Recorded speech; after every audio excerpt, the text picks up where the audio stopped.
Lampu dapur masih menyala ketika aku terbangun sebelum subuh, padahal aku yakin telah mematikannya. Tidak ada suara. Tidak ada gerakan. Hanya cahaya putih yang terlalu terang untuk jam segini, seolah rumah ini lupa bahwa malam belum selesai. Aku berdiri beberapa detik di ambang pintu kamar, menunggu perasaan itu pergi. Perasaan bahwa sesuatu tertinggal. Bukan benda. Bukan kenangan utuh. Lebih seperti jejak. Bekas langkah yang seharusnya sudah terhapus, tapi entah bagaimana masih terasa di lantai, di dinding, di udara. Perceraian sudah lewat 6 bulan. Secara administratif, semuanya rapi. Secara sosial, orang-orang berhenti bertanya. Secara emosional, aku belajar menyebutnya, selesai, tanpa suara bergetar. Tapi rumah ini belum sepenuhnya menerima kata itu. Ada sudut-sudut yang masih terlalu sunyi, dan ada jam-jam tertentu yang terasa terlalu ramai oleh ingatan yang tidak diundang. Aku menutup lampu dapur dan duduk di meja kecil dekat jendela. Pagi perlahan menyusup, abu-abu dan dingin. Rutinitas dimulai seperti biasa, air mendidih, cangkir, kopi tanpa gula. Semua dilakukan dengan urutan yang sama setiap hari, bukan karena nyaman, tapi karena aman. Rutinitas adalah pagar. Selama aku tidak melompati urutan itu, pikiranku tidak akan terseret ke tempat-tempat yang belum siap kuhadapi. Teleponku bergetar sekali. Bukan pesan. Hanya notifikasi cuaca. Aku tetap menatapnya terlalu lama, seperti menunggu sesuatu yang lain muncul. Ketika layar kembali gelap, dadaku terasa kosong dengan cara yang tidak bisa dijelaskan. Hari-hariku setelah perceraian terlihat stabil dari luar. Aku bekerja. Aku tersenyum ketika bertemu tetangga. Aku mengangguk ketika seseorang berkata, "Kamu kelihatan lebih tenang sekarang." Aku bahkan mulai percaya kalimat itu, sampai aku menyadari bahwa ketenangan yang kumiliki lebih mirip dengan mati rasa. Tidak menyakitkan, tapi juga tidak hidup. Lingkungan sekitarku bersikap baik. Terlalu baik. Mereka berhati-hati, memilih kata, menanyakan kabar dengan nada yang sama seperti orang bertanya tentang cuaca buruk yang sudah lewat. Tidak ada yang benar-benar ingin tahu. Mereka hanya ingin memastikan aku tidak membuat suasana menjadi tidak nyaman. Aku belajar membaca tatapan mereka. Ada simpati, ada kelegaan karena bukan mereka yang berada di posisiku, dan ada penilaian yang tidak diucapkan. Seolah perceraian adalah kegagalan yang bisa ditulari jika dibicarakan terlalu lama. Di kantor, aku kembali menjadi versi diriku yang fungsional. Aku menyelesaikan tugas, menghadiri rapat, tertawa di waktu yang tepat. Tapi ada momen-momen kecil ketika aku menangkap diriku sendiri menatap kosong, mendengarkan suara pendingin ruangan lebih lama dari seharusnya. Suara itu stabil, konsisten, tidak menuntut apapun. Berbeda dengan pikiran di kepalaku. Malam-malam adalah bagian tersulit. Bukan karena kesepian yang dramatis, tapi karena keheningan yang jujur. Tidak ada yang perlu dipertahankan di malam hari. Tidak ada peran. Tidak ada penonton. Hanya aku dan sisa-sisa pertanyaan yang belum menemukan bentuk. Aku sering berpikir aku sudah berdamai dengan masa lalu. Aku bisa menyebut namanya tanpa emosi berlebihan. Aku bisa mengingat hal-hal baik tanpa langsung merasa marah. Tapi ada perbedaan antara berdamai dan mengubur sesuatu terlalu cepat. Yang dikubur dengan tergesa-gesa sering menemukan jalan kembali ke permukaan. Tanda-tandanya kecil. Terlalu kecil untuk dianggap serius jika berdiri sendiri. Lagu lama yang tiba-tiba muncul di radio tetangga. Rute pulang yang tanpa sadar mengarah ke tempat yang sudah lama kuhindari. Aroma parfum asing di lift yang membuat dadaku menegang sebelum pikiranku sempat bereaksi. Aku menertawakan diriku sendiri saat itu terjadi. Menyebutnya kebiasaan lama. Reflex.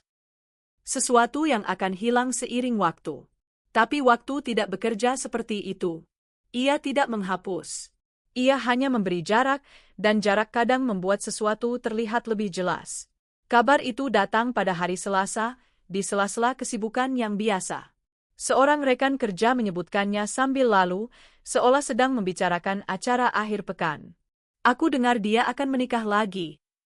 Kalimat itu melayang di udara lebih lama dari seharusnya. Aku mengangguk, terlalu cepat, seolah sudah tahu. Mulutku membentuk senyum yang terasa kaku. "Oh ya," kataku. Svaraku Turngar Stable. Itu bagian yang paling menakutkan. Tidak ada rasa cemburu yang meledak. Tidak ada kemarahan. Yang ada justru kegelisahan halus, seperti getaran rendah yang tidak bisa dilokalisasi. Sesuatu di dalam diriku bergerak, bangun dari tidur panjang, dan aku tidak tahu harus memanggilnya apa. Sepanjang hari, pikiranku terpecah antara pekerjaan dan bayangan yang terus muncul tanpa diundang. Bukan tentang pernikahan itu sendiri, tapi tentang apa artinya. Tentang penutupan. Tentang siapa yang akan menulis ulang cerita kami, dan versi siapa yang akan dipercaya. Aku berusaha bersikap dewasa. Itu kata yang sering diulang orang-orang. Dewasa berarti tidak reaktif. Dewasa berarti mendoakan kebahagiaan orang lain. Dewasa berarti tidak membuka luka lama hanya karena ada peristiwa baru. Aku mengulang semua itu seperti mantra, berharap salah satunya akan menempel. Malam itu, aku pulang lebih larut. Hujan turun tipis, membuat lampu jalan terlihat buram. Aku berdiri sejenak di depan pintu rumah, merogoh kunci, dan untuk sesaat aku merasa seperti tamu di tempatku sendiri. Perasaan itu cepat berlalu, tapi meninggalkan bekas dingin di tengkukku. Di dalam, rumah menyambutku dengan keheningan yang terlalu rapi. Tidak ada yang berubah, tapi justru itu yang terasa aneh. Seolah-olah waktu di sini berhenti bergerak, menunggu sesuatu yang tidak pernah kusebutkan dengan lantang. Aku duduk di sofa tanpa menyalakan lampu. Hanya cahaya dari luar yang masuk, cukup untuk melihat garis-garis bayangan di dinding. Di sanalah pikiranku mulai jujur. Aku tidak takut pada pernikahan itu. Aku takut pada apa yang mungkin dibawanya kembali ke dalam hidupku.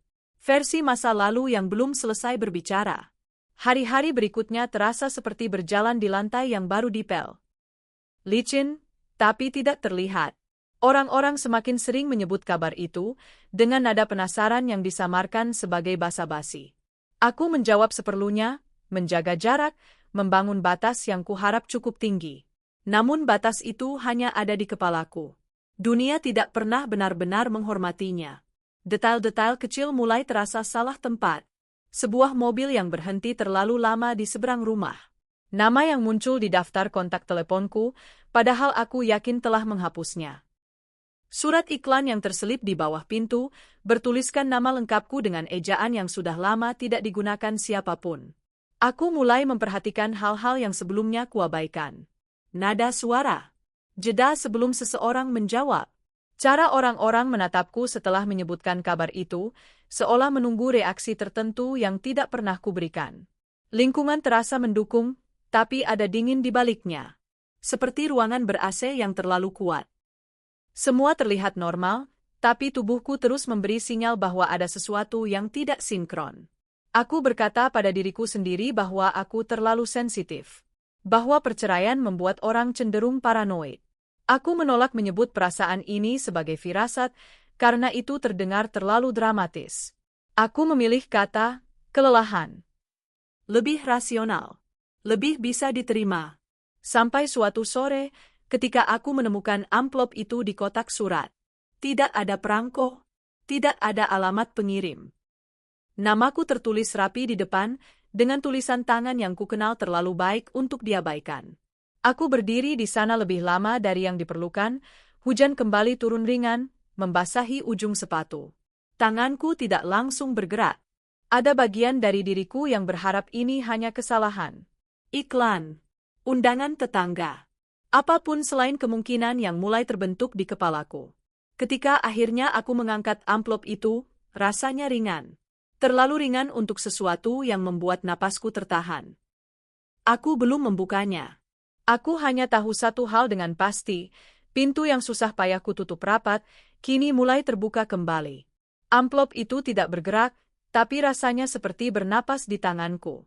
Kertasnya halus, terlalu rapi untuk sesuatu yang ditaruh tanpa perangko, tanpa jejak perjalanan. Aku membawanya masuk tanpa menyalakan lampu teras, seolah cahaya bisa memanggil perhatian dari luar. Pintu kututup pelan, dan bunyi kuncinya terdengar lebih keras dari biasanya. Di dalam rumah, udara lembab menempel di kulit. Hening mengisi ruang, seperti ada orang lain yang menunggu. Aku meletakkan amplop di meja dapur, tepat di bawah lampu neon yang putihnya dingin. Namaku tertulis dengan pena hitam. Bentuk hurufnya tidak salah. Terlalu akrab. Sejenak aku hanya berdiri, menatap, mencoba menahan refleks lama yang selalu ingin memastikan, apakah ini jebakan atau hanya nostalgia yang menyamar. Aku menarik napas, membuka segel perlahan. Bukan karena takut merusak isi, tapi karena takut pada kesadaran yang akan datang begitu aku membacanya. Kertas di dalamnya tebal, seperti undangan resmi. Ada aroma samar tinta baru. Tidak ada pesan panjang. Tidak ada basa-basi. Hanya satu kalimat tercetak di bagian bawah, seakan ditulis untuk memastikan aku tidak bisa pura-pura tidak mengerti. Kami menunggumu. Aku membiarkan kartu itu jatuh kembali ke meja. Suara kertas menyentuh permukaan kayu terdengar ringan, tapi efeknya tidak ringan. Dadaku seperti ditarik dari dalam. Kata, kami, membuatku merasa sendirian dengan cara yang berbeda. Bukan sendirian karena tidak punya siapa-siapa, tapi sendirian karena ada sekelompok orang di luar sana yang sudah sepakat tentang sesuatu, dan aku belum tahu apa. Aku mematikan lampu dapur. Tidak ada alasan. Hanya kebutuhan untuk mengurangi sesuatu. Cahaya, kemungkinan, pikiran. Aku menuju kamar, tapi langkahku melambat di koridor. Setiap pintu yang tertutup terasa seperti mata. Setiap sudut terasa seperti tempat yang bisa menyimpan rahasia. Malam itu aku tidak langsung tidur. Aku duduk di tepi ranjang, menatap layar ponsel yang gelap, berharap ada pesan lain yang menjelaskan maksud undangan itu. Tidak ada. Jam dinding berdetak pelan, dan aku mendengar bunyinya seperti ketukan kecil yang mengingatkan. Waktu bergerak, dan sesuatu sedang mendekat. Besoknya, aku membawa undangan itu ke kantor dalam tas, seperti membawa benda terlarang.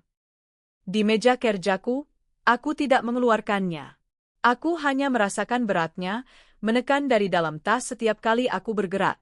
Rekan-rekan kerja berjalan seperti biasa, bercanda, membicarakan rapat, mengeluh soal macet. Dunia tampak sama. Aku saja yang berubah arah pandangnya. Saat jam makan siang, seseorang menepuk bahuku. Siska, teman satu divisi yang paling suka tahu kabar terbaru. Wajahnya cerah, tapi sorot matanya selalu mencari reaksi. Kamu dapat undangan? Tanyanya cepat, seolah takut jawabannya akan terlambat. Aku mengangguk sekali. Ayah. Wah, kamu bakal datang, kan? Katanya, nada suaranya penuh harapan yang bukan milikku. Aku menelan ludah. Belum tahu. Siska mendengus pelan, bukan mengejek, lebih seperti mengasihani. Masa nggak datang? Bayar kelahitan duesa. Duesa. Kata itu lagi. Kata yang dipakai orang-orang untuk mengukur luka orang lain dari jarak aman. Aku tersenyum tipis, tidak menjawab. Siska sudah cukup puas dengan ekspresiku yang netral. Ia kembali ke meja, meninggalkanku dengan kalimat yang menggantung seperti bau makanan di ruangan tertutup. Sepanjang siang, aku mencoba bekerja, tapi pikiranku tersangkut pada satu bagian kecil dari undangan itu. Kami menunggumu. Bukan, aku. Bukan, kami mengundang. Menunggu berarti ada posisi yang sudah disiapkan untukku. Menunggu berarti mereka yakin aku akan datang. Keyakinan itu membuat kulitku dingin. Aku pulang lebih cepat dari biasanya. Di jalan, hujan turun lagi, tipis, seperti asap. Lampu kendaraan menyala, memantul di aspal basah. Aku menyetir pelan, bukan karena takut kecelakaan, tapi karena ingin menunda sampai rumah. Di rumah, aku tahu, undangan itu menunggu seperti benda yang punya suara. Sebelum masuk, aku menoleh ke seberang jalan. Mobil yang beberapa hari terakhir kulihat parkir di sana tidak ada. Tapi ada bekas ban di tanah basah. Aku menatapnya terlalu lama, mencoba menertawakan diri sendiri. Mungkin itu mobil tetangga? Mungkin aku hanya memperhatikan karena aku sedang gelisah. Di dalam rumah, aku menyalakan lampu ruang tamu, lalu mematikannya lagi. Kahaya Teresa Mengganggu. Aku memilih lampu kecil di sudut yang membuat bayangan-bayangan jatuh panjang. Aku duduk, membuka tas, mengeluarkan undangan dan meletakkannya di meja. Di sampingnya, aku meletakkan tumpukan kartu ucapan yang belum pernah kukirim sejak perceraian. Aku punya kebiasaan aneh sejak semuanya berakhir, membeli kartu ucapan tanpa tujuan. Kartu untuk ulang tahun orang yang jarang kutemui. Kartu untuk perayaan yang tidak aku hadiri. Seolah menulis, selamat, kepada orang lain bisa menutupi fakta bahwa aku tidak tahu cara mengucapkan selamat kepada diri sendiri. Aku menulis beberapa, lalu merobeknya. Aku menulis lagi, lalu menyimpannya tanpa amplop. Aku mengoleksi kata-kata yang tidak pernah sampai. Malam itu, aku mengambil satu kartu kosong. Aku memegang pena. Ujungnya menyentuh kertas, tapi tidak bergerak. Aku mendengar napasku sendiri, pelan, tidak stabil. Aku mencoba menulis sesuatu yang dewasa, sesuatu yang netral. Semoga bahagia. Selamat menempuh hidup baru. Kalimat-kalimat itu terasa seperti plastik, mengkilap tapi tidak punya berat. Aku berhenti.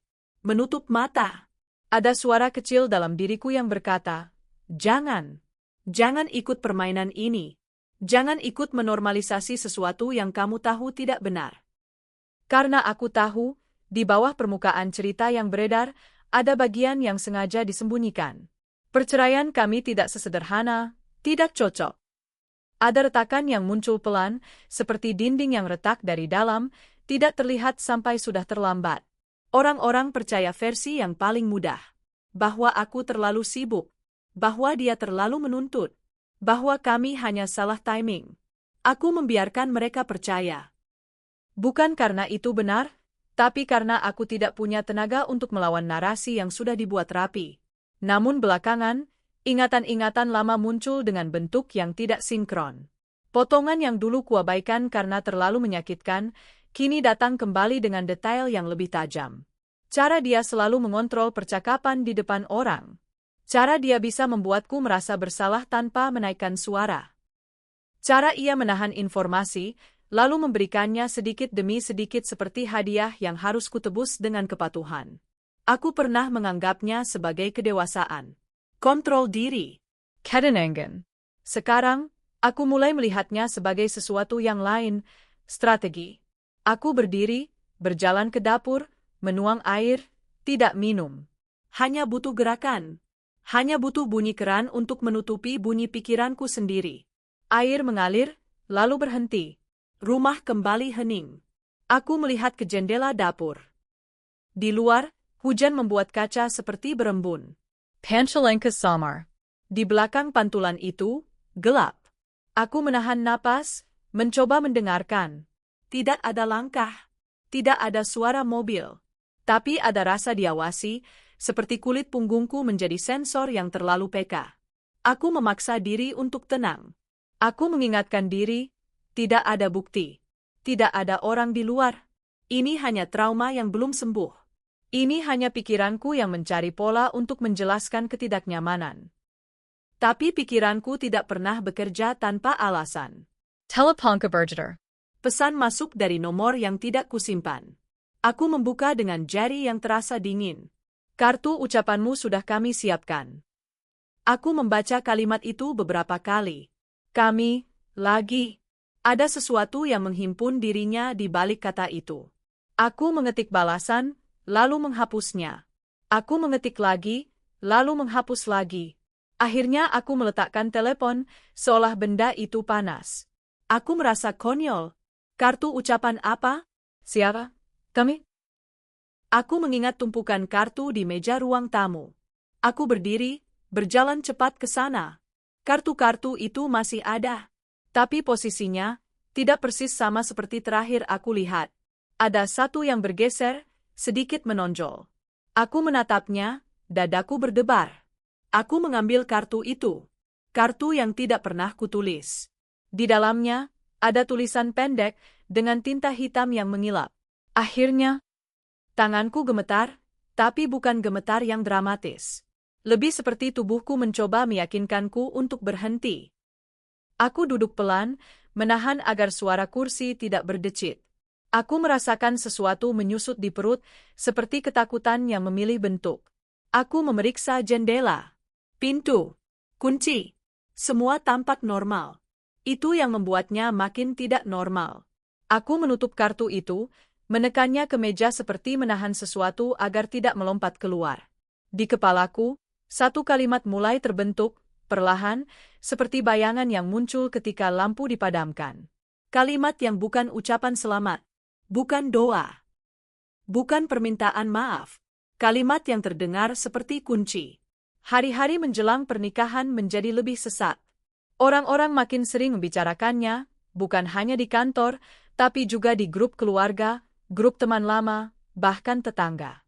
Sebagian besar berbicara dengan nada gembira, seperti menyaksikan bab baru yang rapi. Sebagian kecil bertanya dengan hati-hati, apakah aku baik-baik saja? Tidak ada yang bertanya apakah aku aman. Setiap kali ada yang menyebut tanggalnya, napasku otomatis melambat. Tanggal itu menempel di pikiranku seperti alarm yang tidak bisa dimatikan. Aku mulai menghindari jalan tertentu. Aku mulai menutup tirai lebih cepat. Aku mulai memeriksa kunci pintu 2 kali. Di kantor, aku melihat Siska kembali mendekat, membawa kabar terbaru. Katanya acaranya besar, katanya. Banyak orang penting. Kamu harus datang, biar nggak kelihatan, ya, kamu ngerti. Aku mengangguk tanpa suara. Kata-kata mereka semakin terasa seperti dorongan ke tepi jurang. Semua menyuruhku datang demi citra, demi kesopanan, demi kedewasaan. Tidak ada yang mengerti bahwa bagiku, kehadiran bukan soal moral. Ini soal posisi. Soal apakah aku akan menyerahkan diriku pada panggung yang sudah disiapkan orang lain. Aku pulang dan menemukan sesuatu lagi. Kali ini bukan kartu, bukan pesan, tapi sisa kopi di gelas yang tidak pernah kugunakan hari itu. Gelas itu diletakkan rapi di dekat wastafel, seperti seseorang berusaha menunjukkan. Aku bisa masuk, dan aku bisa keluar tanpa merusak apapun. Aku berdiri lama menatap gelas itu. Mulut gelas masih lembab. Aroma kopi samar. Dadaku terasa seperti diikat. Aku ingin menelepon polisi. Tapi apa yang akan kukatakan? Bahwa ada gelas kopi yang bukan milikku? Bahwa ada tulisan, akhirnya, di kartu yang tidak pernah kutulis? Bahwa aku merasa diawasi? Semua itu akan terdengar seperti cerita orang yang belum move on. Dan aku tahu, narasi itu sangat mudah dipakai untuk membungkamku. Aku memutuskan untuk melakukan sesuatu yang lebih kecil, tapi lebih nyata. Aku membatalkan semua kartu ucapan. Aku merobeknya satu persatu, bukan dengan marah, tapi dengan ketenangan yang dingin. Kertas-kertas itu robek tanpa perlawanan. Potongan-potongannya jatuh seperti salju yang kotor. Setiap sobekan terasa seperti menolak peran yang dipaksakan padaku. Aku tidak akan menjadi orang yang memberi selamat pada sesuatu yang tidak kupahami. Aku tidak akan menempelkan senyum pada rahang yang menegang. Jika aku datang, aku akan datang sebagai diriku sendiri, bukan versi yang mereka butuhkan agar cerita mereka terlihat indah. Di tengah tumpukan kertas robek, kalimat tunggal itu akhirnya jelas. Ia berdiri di kepalaku, padat, tidak berubah, seperti benda tajam yang sudah lama tersembunyi di saku. Aku tidak mengucapkannya pada siapapun. Belum. Aku hanya mengulangnya dalam diam, memastikan setiap kata tepat, memastikan maknanya tidak bisa dipelintir. Malam sebelum hari pernikahan, hujan berhenti. Kota terasa terlalu tenang. Di rumah, aku duduk di ruang tamu dengan lampu dimatikan, hanya cahaya dari jalan yang masuk tipis. Telepangko tergeletak. Dalam hening, aku menyadari sesuatu yang sederhana namun membuat tengkukku dingin. Mereka tidak pernah mengundangku untuk berdamai. Mereka mengundangku untuk hadir dalam versi cerita mereka. Dan jika aku hadir tanpa kendali, aku akan menjadi bagian yang mereka atur. Aku berdiri dan mengambil undangan. Aku melihat tanggal dan lokasi. Aku menatap kata-kata rapi yang dicetak, lalu menutupnya. Aku akan datang. Bukan untuk memaafkan. Bukan untuk terlihat dewasa. Bukan untuk memberi selamat. Aku akan datang dengan satu tujuan yang tidak akan kutulis di kartu manapun. Dan sejak keputusan itu dibuat, aku tahu posisiku berubah. Aku bukan lagi pengamat dari jauh. Aku target yang berjalan mendekat ke pintu yang sudah lama dibiarkan terbuka. Pintu mobil tertutup dengan bunyi yang terlalu pelan. Sejenak aku tetap duduk, tangan di pangkuan, menunggu detak jantungku turun ke ritme yang bisa kukendalikan. Di luar, gedung itu berdiri megah, dipenuhi lampu dan kain putih yang berkibar ringan tertiup angin.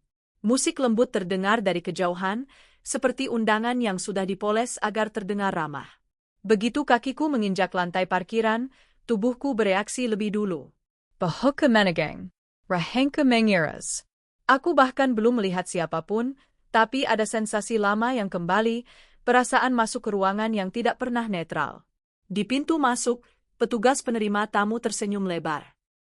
Senyuman profesional, terlatih, tanpa celah. Ia memeriksa namaku di daftar, lalu mengangguk seolah sudah menungguku. Silakan, katanya singkat. Nada suaranya sopan. Matanya tidak. Aku melangkah masuk. Udara di dalam dingin oleh pendingin ruangan yang terlalu kuat. Cahaya lampu gantung memantul di lantai marmer, membuat segalanya terlihat bersih dan jauh. Orang-orang berdiri berkelompok, tertawa, berfoto, memegang gelas minuman dengan gerakan santai. Dari luar, ini sempurna. Dari dalam, aku merasa seperti satu-satunya orang yang tidak tahu naskahnya. Beberapa wajah menoleh ke arahku.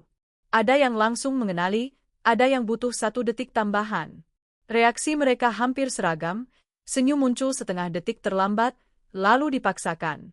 Tatapan singkat yang terlalu lama sebelum mereka berpaling. Aku membalas dengan anggukan kecil. Tidak lebih.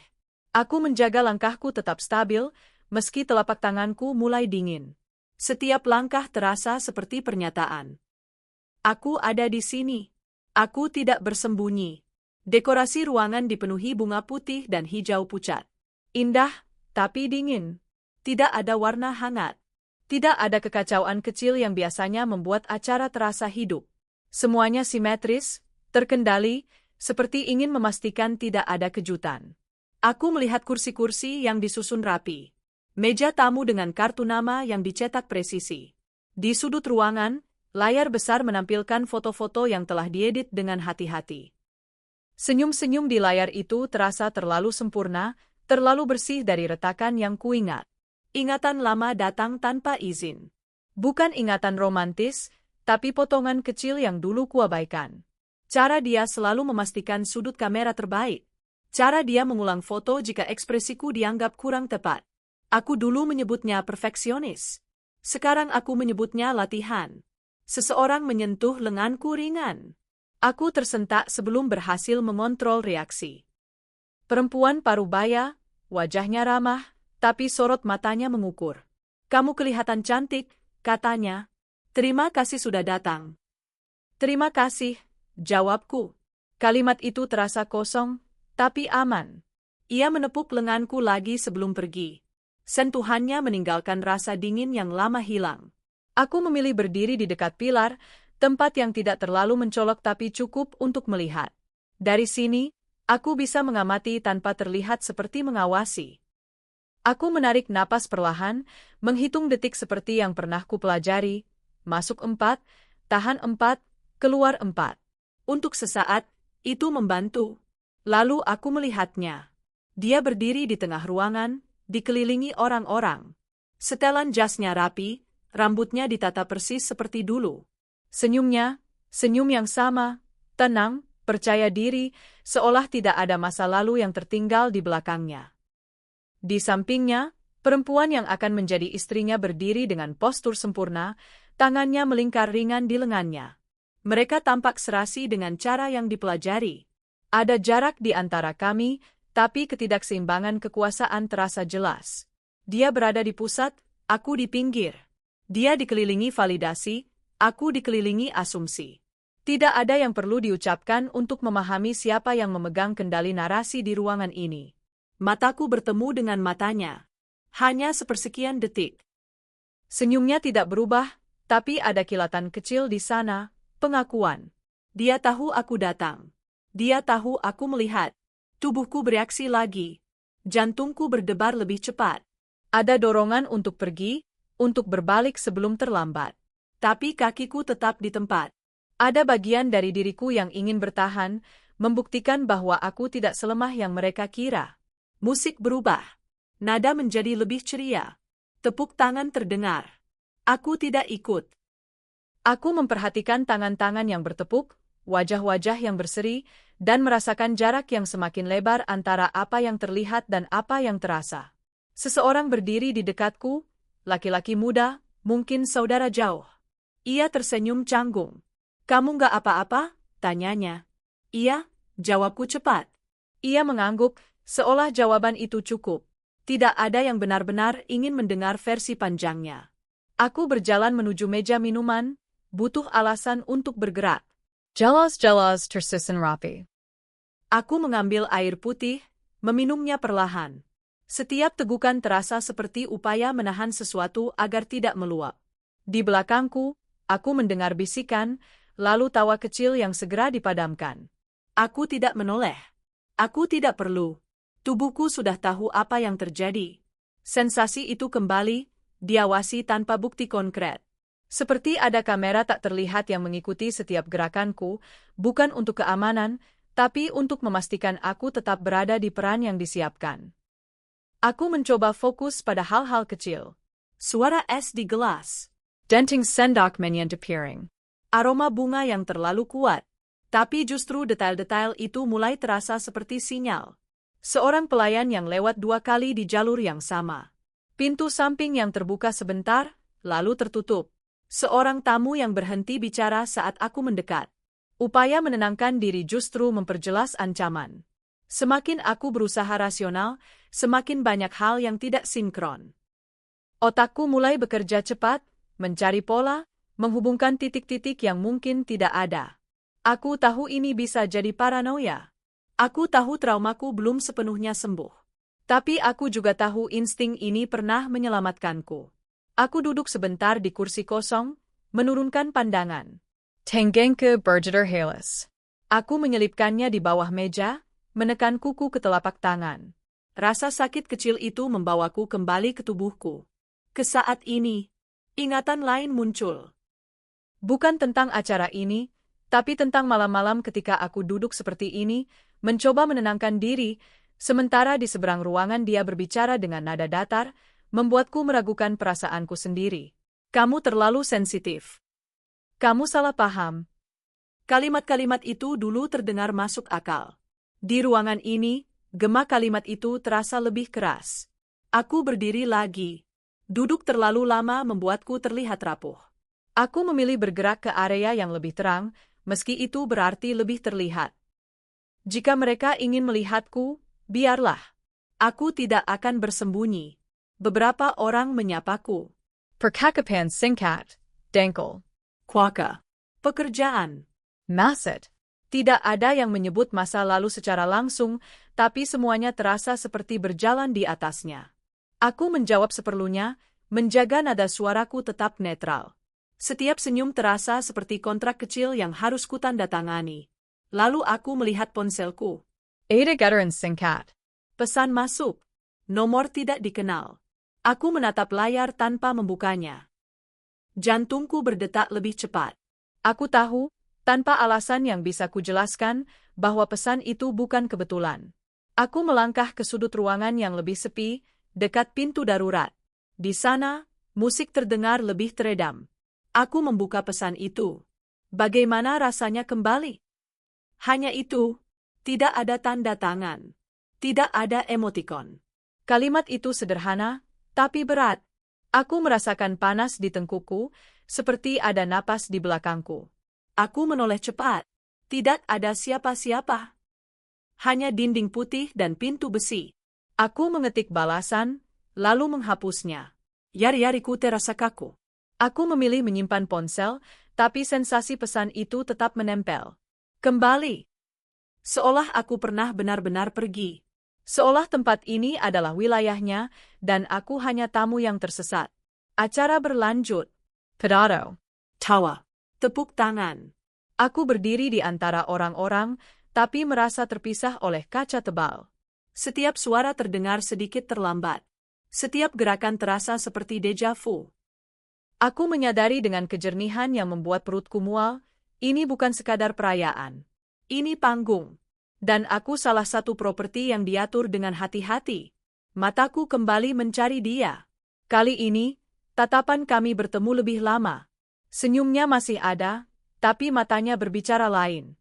Ada ketenangan yang tidak wajar, seperti seseorang yang tahu akhir cerita. Ia mengangkat gelasnya sedikit, gestur kecil yang bisa dianggap sopan. Atau peringatan. Tubuhku merespons sebelum pikiranku sempat menyusun kata. Aku melangkah mundur 1 langkah. Napasku pendek. Aku merasakan tekanan di dada, bukan panik, tapi kesadaran yang berat. Aku harus keluar dari sini. Bukan pergi, tapi keluar dari ilusi bahwa aku aman hanya karena orang-orang di sekitarku tersenyum. Aku menuju kamar kecil, mengunci diri di dalam. Cahaya lampu neon memantul di cermin, membuat wajahku terlihat pucat. Aku menatap diriku sendiri, mencari tanda-tanda retak. Mataku terlihat lebih tua, lebih tajam. Aku menghela napas panjang, membiarkannya keluar perlahan. Tenang, bisikku, hampir tanpa suara. Aku membasuh wajah dengan air dingin. Tetesannya jatuh ke wastafel, teratur. Aku menghitung lagi. Masuk 4. Keluar 4. Aku bisa mengendalikan ini. Aku harus. Ketika aku keluar, ponselku bergetar lagi. Pesan baru. Kali ini lebih panjang. Kamu selalu pandai berpura-pura. Tapi kamu tahu kenapa kamu diundang. Aku berhenti berjalan. Di tengah lorong sempit, dengan suara musik di kejauhan, kalimat itu menggantung. Aku membaca ulang. Jari-jariku mencengkeram ponsel terlalu erat. Ada niat tersembunyi di balik undangan ini. Bukan dugaan lagi. Bukan paranoia. Pesan ini terlalu spesifik. Terlalu mengenal. Aku mengangkat kepala. Di ujung lorong, aku melihat bayangan seseorang bergerak menjauh. Tidak jelas siapa. Mungkin hanya tamu lain.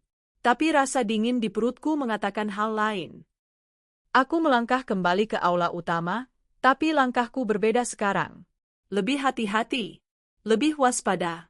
Kesadaran itu menekan, berat, tapi juga memberi fokus.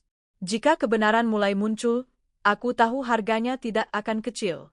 Dan aku baru saja membayar cicilan pertamanya. Ada mobil yang mengikutiku selama 3 lampu merah. Tidak terlalu dekat. Tidak terlalu jauh. Cukup untuk membuatku sadar, cukup untuk memberiku pilihan antara panik dan berpikir. Aku memilih berpikir. Aku membelok tanpa menyalakan lampu sein, lalu berhenti mendadak di minimarket yang masih buka. Mobil itu melaju lurus, seolah tidak pernah ada.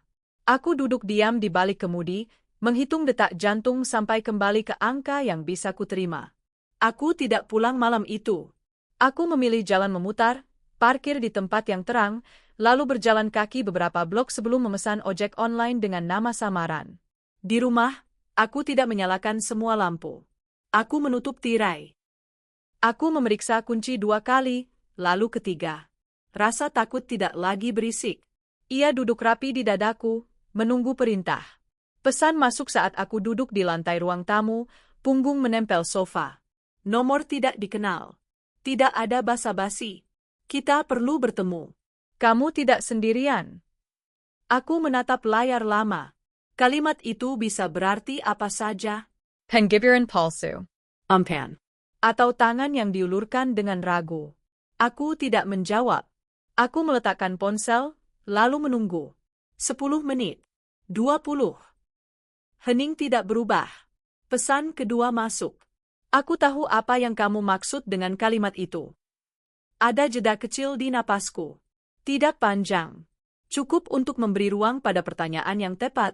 Bagaimana caranya? Aku mengetik 1 kata, lalu menghapus. Aku mengetik 2 kata, lalu menghapus lagi. Aku memilih menunggu sampai rasa takut tidak lagi memimpin. Pesan ketiga datang lebih singkat. Besok. Siang. Tempat netral. Aku menutup mata. Netral adalah kata yang orang pakai ketika mereka ingin terlihat aman. Aku menimbang risiko. Bergerak berarti terlihat. Menunggu berarti memberi mereka waktu. Aku memilih bergerak dengan syaratku sendiri. Kami bertemu di sebuah kedai kopi kecil yang selalu ramai, tapi tidak pernah bising. Meja kayu, musik pelan, barista yang mengenali wajah tanpa mengingat nama. Aku datang lebih awal, duduk menghadap pintu, memilih kursi yang memberiku dinding di belakang. Aku memesan kopi hitam, tidak menyentuhnya. Dia datang tepat waktu. Perempuan. Usianya tidak jauh dariku. Pakaian sederhana, gerakannya ekonomis. Ia tidak menoleh ke sekeliling berlebihan. Ia duduk tanpa bertanya, meletakkan ponsel terbalik di meja. "Kamu tidak berubah," katanya pelan. Aku menatapnya.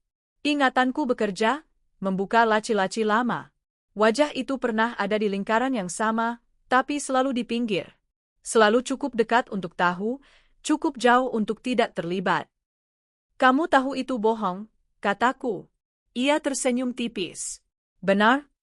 Kami diam. Kedai mengisi jarak dengan suara mesin kopi. Aku menunggu ia bicara dulu. Ia tidak mengecewakanku. "Kalimatmu," katanya, mengguncang beberapa orang yang seharusnya tidak terguncang. "Kenapa kamu peduli?" tanyaku.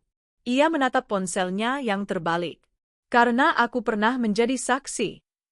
Saksi adalah kata berat. Aku tidak menyentuh kopi. Aku membiarkan uapnya naik dan hilang. "Saksi apa?" tanyaku. "Pola," katanya. Cara cerita disusun. Cara orang dibuat ragu pada ingatan sendiri. Aku mengangguk pelan. Tidak karena percaya, tapi karena kata itu tepat. Pola selalu lebih jujur daripada kejadian tunggal. "Aku tidak minta kamu percaya," katanya cepat, membaca wajahku. "Aku minta kamu mendengar."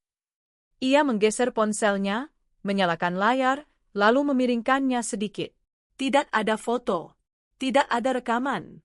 Hanya catatan waktu. Tanggal. Jam. Tempat. Daftar panjang yang rapi.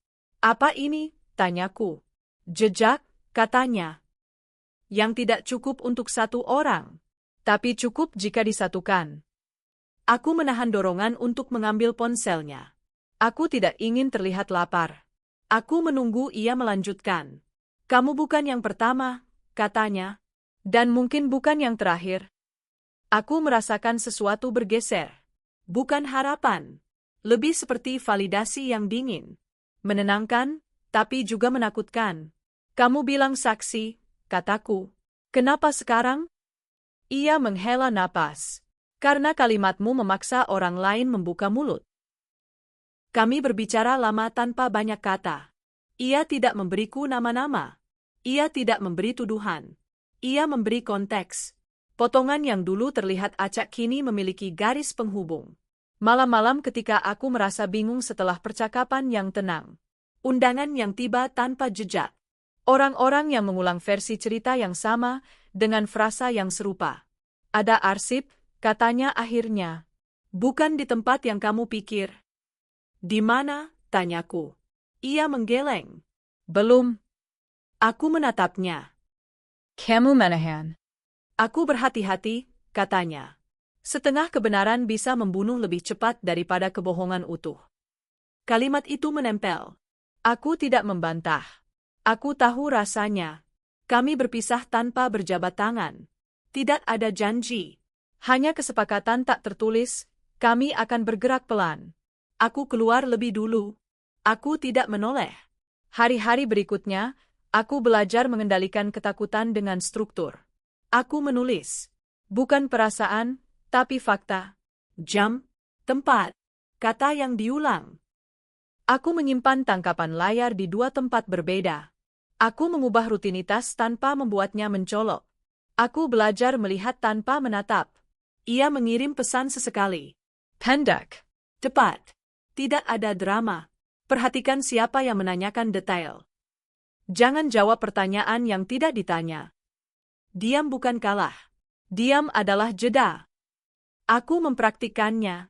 Di kantor, aku menjadi lebih singkat. Di rumah, aku menjadi lebih rapi. Aku menyadari bahwa ketakutan berkurang ketika aku memberinya batas. Ia masih ada, tapi tidak lagi memimpin. Suatu malam, aku menemukan amplop lain. Kali ini di dalam rumah. Di meja makan. Tidak ada namaku. Hanya satu simbol kecil di sudut yang kini kukenal sebagai tanda internal. Aku tidak membukanya. Aku memotret. Aku mengirimkan gambarnya padanya. Balasan datang cepat. Jangan sentuh. Datang besok. Kami bertemu lagi, di tempat berbeda, lebih sepi. Ia membuka amplop dengan sarung tangan tipis, mengeluarkan kertas yang tampak kosong. Panas, katanya. Ia mengangkat kertas ke lampu. Garis samar muncul. Tulisan yang hanya terlihat dari sudut tertentu. Aku menelan ludah. Mereka tahu aku bergerak. Mereka tahu kamu tidak lagi diam, katanya. Ia tidak memberiku kertas itu. Ia memotretnya, lalu menyimpannya kembali. Belum. Kapan, Tanyaku? Ketika kamu siap melihatnya, katanya. Dan ketika aku yakin kamu tidak sendirian saat melihatnya. Aku ingin marah. Aku ingin menuntut. Aku memilih menunggu. Ini bagian dari strategi. Bergerak dan menunggu dan bergerak. Garisnya tipis. Bukti-bukti mulai terhubung. Bukan dengan ledakan, tapi dengan klik kecil di kepala. Aku melihat kembali pesan-pesan lama. Nada yang sama. Kata yang sama. Pola yang sama. Aku menyadari bahwa yang paling berbahaya bukan ancaman langsung, tapi kemampuan mereka membuat orang lain berbicara untuk mereka. Suatu sore, ia mengirimkan satu file. Bukan rekaman. Transcript. Percakapan yang tidak pernah ku ketahui. Namaku disebut dengan cara yang tidak netral. Ini hanya sebagian, tulisnya. Aku membaca pelan. Aku merasakan mual yang tidak ingin naik. Identitas korban mulai bergeser di kepalaku. Aku tidak lagi melihat diriku sebagai orang yang kebetulan terjebak. Aku melihat diriku sebagai variabel yang mengganggu sistem. Tujuan kita? Tanyaku lewat pesan. Bukan membalas, jawabnya. Membuat pola terlihat. Mengorbankan apa? Tanyaku. Waktu, katanya. Dan ilusi aman. Malam itu, aku duduk lama di ruang tamu, mematikan lampu, mendengarkan kota bernapas. Aku menyadari perubahan yang tidak terasa, aku tidak lagi ingin selamat saja. Aku ingin keadaan berbalik. Bukan untuk menghukum, tapi untuk menghentikan. Ponselka Bergeter. Pesan darinya. Ada satu hal lagi. Aku menunggu. Orang yang paling dekat denganmu dulu bukan hanya penonton. Jantunka Bertabar. Maksudmu? Tunga Basak, tulisnya. Aku akan tunjukkan separuhnya. Separuh. Kata itu menekan lebih keras daripada kebohongan. Aku menutup ponsel, menatap gelap. Setengah kebenaran lebih berbahaya daripada kebohongan, dan aku baru saja mengundang keduanya masuk. Teleponku bergetar sebelum alarm pagi sempat berbunyi. Getaran pendek, terputus, seperti ragu. Aku tidak langsung meraih. Aku membiarkannya berhenti sendiri, memastikan bahwa kendali masih ada di tanganku. Di luar, pagi terasa terlalu terang. Cahaya masuk lewat celah tirai dengan cara yang tidak ramah, menyorot debu-debu kecil yang melayang seperti bukti bahwa udara pun tidak pernah benar-benar bersih. Aku duduk di tepi ranjang, merasakan tekanan di dada yang tidak lagi asing. Ini bukan takut yang panik. Ini tekanan yang terfokus. Pesan masuk ketika aku berdiri di dapur, menuang air tanpa menyalakan kompor. Mereka mulai gelisah. Tidak ada nama. Tidak ada penjelasan. Tapi aku tahu siapa yang mengirim. Aku membalas singkat. Dari biasanya. Karena mereka mulai membuat kesalahan. Kesalahan. Kata itu menyalakan sesuatu di kepalaku. Selama ini, semuanya terasa terlalu rapi. Terlalu terkendali. Orang-orang seperti dia tidak runtuh karena serangan langsung. Mereka runtuh karena detail kecil yang luput mereka jaga saat panik. Hari itu, lingkungan yang sama terasa berbeda. Jalan ke kantor yang biasa kulewati kini terasa lebih sempit. Wajah-wajah di halte bus tampak lebih lama menatap. Atau mungkin aku saja yang lebih peka. Aku tidak lagi menghindar dari tatapan. Aku menyimpannya, seperti menyimpan potongan puzzle. Di kantor, suasana berubah tanpa pengumuman. Percakapan berhenti ketika aku mendekat. Tawa terdengar terlalu keras, lalu tiba-tiba senyap. Aku duduk di mejaku, menyalakan komputer, membiarkan rutinitas menjadi kamuflase. Di layar, email masuk satu persatu. Di antaranya, satu pesan dari alamat yang kukenal, alamatnya. Subjeknya sederhana, perlu klarifikasi. Aku membaca tanpa emosi. Isinya singkat, sopan neutral. Permintaan bertemu. Tidak ada nada mengancam. Justru itu yang mengganggu. Ia selalu paling berbahaya ketika terlihat paling tenang. Aku tidak langsung membalas. Aku membuka kalender. Aku melihat jam-jam kosong. Aku menutupnya lagi. Waktu adalah senjata. Aku tidak akan menyerahkannya begitu saja. Di sisi lain kota, aku tahu seseorang sedang melakukan hal yang sama, mengukur, menimbang, mengantisipasi. Tekanan psikologis meningkat di kedua sisi, seperti dua garis yang bergerak mendekat tanpa menyentuh. Pesan lain masuk dari sekutuku. Mereka menyebut namamu di tempat yang seharusnya aman. Apa maksudmu? Tanyaku. Rapat tertutup. Nada defensif. Terlalu banyak penjelasan untuk hal yang tidak ditanya. Aku menghela napas. Itu tanda klasik. Orang yang jujur menjawab seperlunya. Orang yang berbohong membangun dinding kata. Kesalahannya, tanyaku. Waktu, balasnya. Dan satu nama yang tidak seharusnya disebut. Aku berdiri, berjalan ke jendela kantor. Di bawah, lalu lintas bergerak lambat. Klakson terdengar jauh. Aku merasakan dorongan untuk bergerak cepat, memanfaatkan celah yang mulai terbuka. Tapi dorongan itu berbahaya. Terlalu cepat berarti terlihat. Terlalu lambat berarti kehilangan momentum. Aku memilih menunggu 1 hari lagi. Malamnya, aku menerima undangan. Bukan resmi. Bukan tertulis. Sebuah pesan singkat dari nomor yang kusimpan tapi jarang kugunakan. Ada kumpul kecil besok. Kamu harus datang. Tidak ada tanda tanya. Tidak ada pilihan. Aku tersenyum tipis. Lingkungan yang dulu terasa netral kini jelas bermusuhan. Undangan seperti ini bukan tentang kebersamaan. Ini tentang observasi. Aku akan lihat, balasku. Jawaban datang cepat. Kami harap. Kata, kami, kembali muncul. Selalu, kami. Selalu berlindung di balik kolektif. Aku bertemu sekutuku malam itu, di tempat yang tidak menarik perhatian. Kami duduk berjauhan, berpura-pura tidak saling mengenal. Ia mengirimkan sesuatu ke ponselku. Sebuah file kecil, tanpa judul. Jangan buka sekarang, tulisnya. Hanya pastikan kamu punya. Aku merasakan beratnya ponsel di saku, seperti membawa benda tajam yang belum boleh digunakan. Ini bukti, tanyaku. Ini suara, jawabnya. Tanpa suara. Aku mengerti. Bukti terbaik seringkali tidak berteriak. Ia hanya ada, menunggu konteks yang tepat. Acara keesokan harinya diadakan di tempat yang sama dengan banyak kenangan. Kafe itu dulu terasa aman. Kini, aromanya membuat perutku menegang. Aku datang tepat waktu. Terlambat memberi kesan lemah. Terlalu cepat memberi kesan siap. Mereka sudah di sana. Beberapa wajah familiar. Beberapa pura-pura ramah. Senyum-senyum dipasang, tapi mata bergerak gelisah. Aku melihat tanda-tanda kecil yang tidak akan diperhatikan orang lain.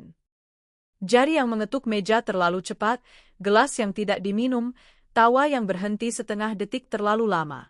Dia datang terakhir. Selalu begitu, membiarkan ruangan menyesuaikan diri terlebih dulu. Ia duduk di seberangku, jarak aman, posisi dominan. Matanya menelusuriku sejenak, lalu berpaling, seolah aku hanya detail kecil.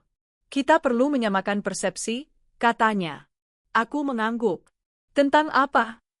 Tentang kesalahpahaman yang beredar, katanya. Nada suaranya halus, hampir peduli. Aku membiarkannya bicara. Orang-orang seperti dia selalu mengungkapkan lebih banyak ketika diberi ruang. Ia menyusun cerita dengan rapi, mengutip kejadian, menyebut nama, memutar urutan. Aku memperhatikan bukan kata-katanya, tapi ritmenya. Di mana ia berhenti, di mana ia mengulang. Seseorang di sampingnya menyela, terlalu cepat. Bukan begitu maksudnya. Kesalahan kecil. Terlalu banyak perlindungan.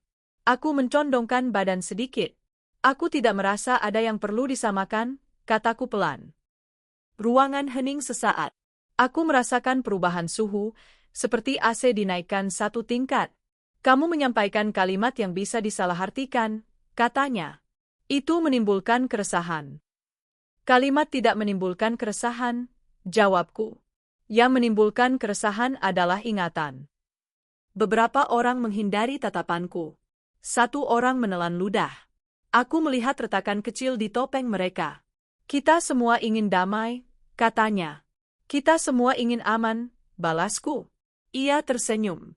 Senyum itu tidak mencapai mata. Itu sebabnya kita bicara. Aku mengeluarkan ponsel, meletakkannya di meja. Tidak kubuka. Tidak kutunjukkan apapun. Hanya kehadirannya. Benda kecil itu cukup untuk mengubah dinamika. Ada hal-hal yang lebih baik tidak dibuka, katanya, nada suaranya sedikit berubah.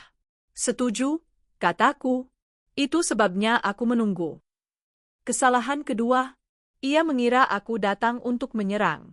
Ia tidak menyadari bahwa aku datang untuk memaksa waktu bekerja melawannya. Percakapan berlanjut, tapi tidak lagi mengalir. Ada jida-jida kenggang. Ada kalimat yang ditarik kembali. Bukti mulai berbicara tanpa suara. Setiap orang di meja itu tahu ada sesuatu yang salah, meski belum tahu bentuknya. Aku berdiri lebih dulu. Terima kasih waktunya. Kita belum selesai, katanya cepat. Kita tidak pernah mulai, jawabku. Aku pergi tanpa menoleh.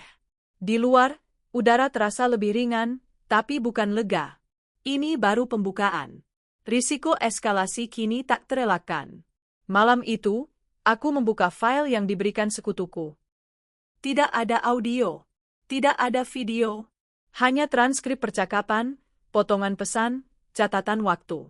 Nama-nama muncul, termasuk satu nama yang membuat tanganku berhenti bergerak.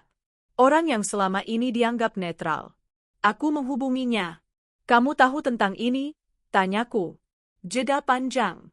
Lalu balasan. Kita harus bicara langsung. Konfrontasi selalu dimulai dengan kalimat itu. Kami bertemu di tempat terbuka. Taman kota, sore hari, anak-anak berlari, orang tua duduk di bangku. Dunia berjalan seperti biasa, seolah kebenaran tidak akan mengganggunya. Ia duduk di hadapanku, gelisah. Tidak lagi rapi. Aku tidak bermaksud sejauh ini, katanya. Sejauh apa? Tanyaku. Ia terdiam. Itu jawaban. Aku menunjukkan satu potongan. Tidak semua. Cukup satu. Wajahnya berubah.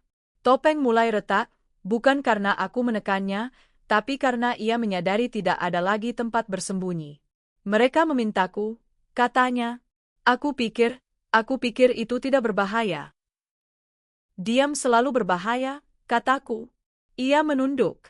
Di kejauhan, seorang anak tertawa. Kontras itu menyakitkan.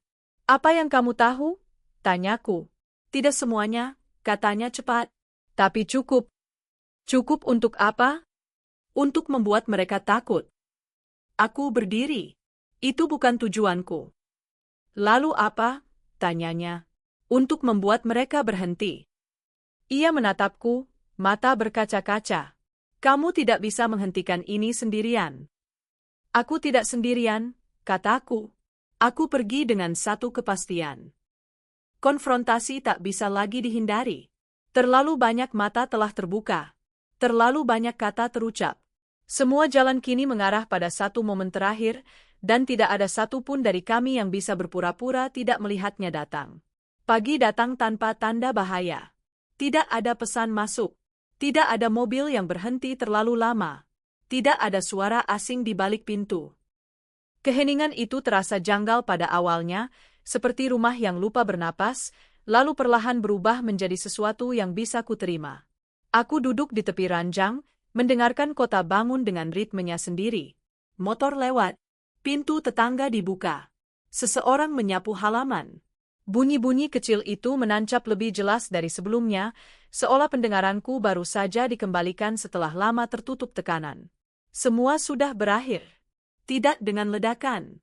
Tidak dengan pengakuan publik yang dramatis. Berakhir dengan cara yang lebih sunyi, dokumen yang ditandatangani, percakapan yang dihentikan, pintu-pintu yang tak lagi terbuka untuk orang-orang tertentu. Berakhir dengan batas.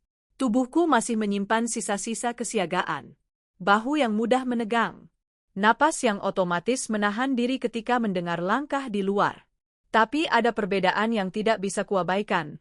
Ketakutan itu tidak lagi memimpin. Ia hadir, tapi duduk di kursi belakang. Aku berdiri, membuka jendela. Udara pagi masuk tanpa izin, membawa bau tanah basah dan sisa hujan semalam. Aku membiarkannya. Aku tidak lagi menutup diri dari hal-hal yang tidak bisa kukendalikan. Itu bagian dari keputusan baru.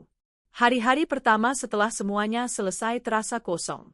Bukan kosong yang menakutkan, tapi kosong yang bingung.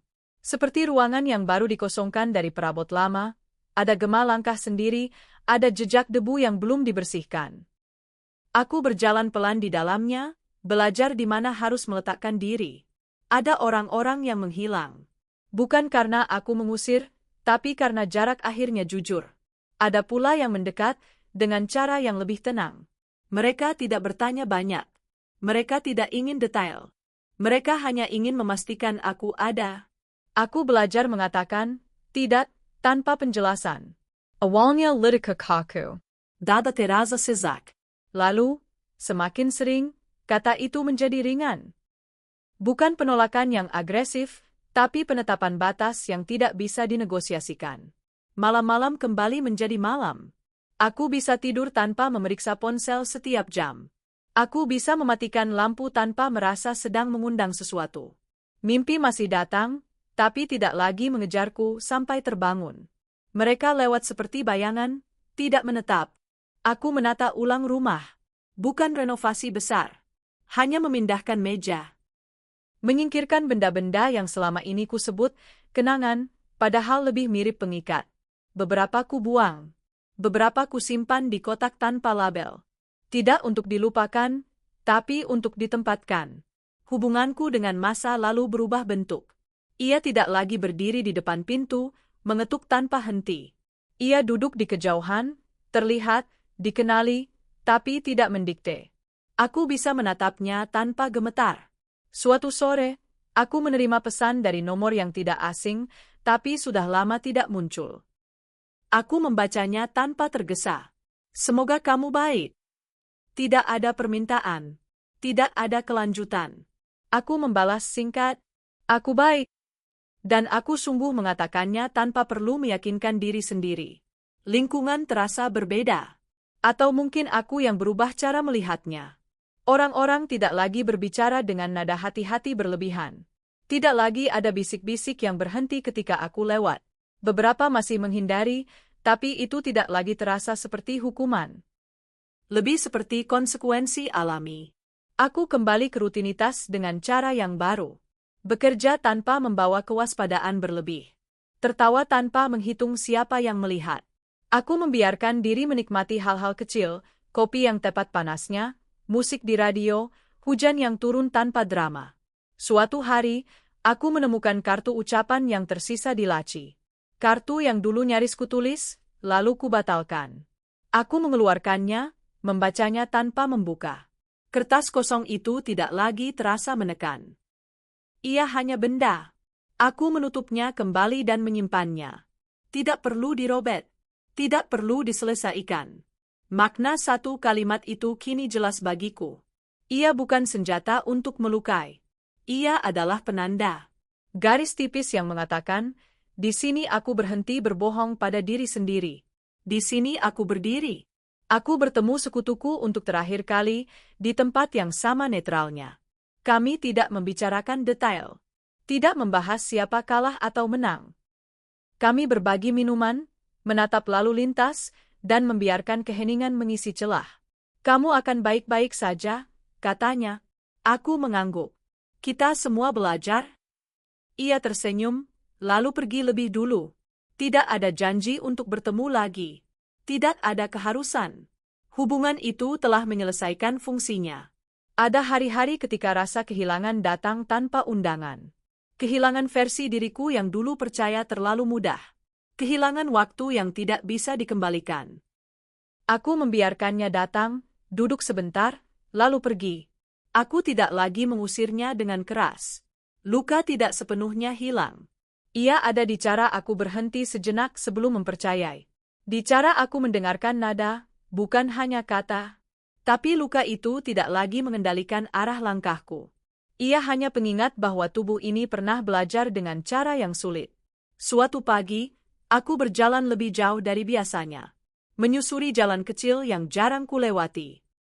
Ada taman kecil di ujungnya, dengan bangku kayu yang sudah pudar. Aku duduk di sana, menatap pohon-pohon yang tumbuh tanpa tahu cerita siapapun. Angin bergerak pelan. Daun jatuh satu persatu. Aku menyadari sesuatu yang sederhana, hidup tidak kembali seperti semula. Ia bergerak ke bentuk lain. Dan itu tidak apa-apa. Aku pulang dengan langkah ringan. Membuka pintu rumah. Cahaya sore masuk dari jendela, jatuh di lantai dengan sudut yang lembut. Aku berdiri di tengah ruangan, mendengarkan sunyi yang tidak lagi mengancam. Tidak ada yang perlu dikejar. Tidak ada yang perlu dibuktikan. Aku tidak lagi menunggu sesuatu datang dari luar untuk memberi izin. Cerita ini berakhir tanpa suara besar. Tanpa sorak. Tanpa penutup dramatis.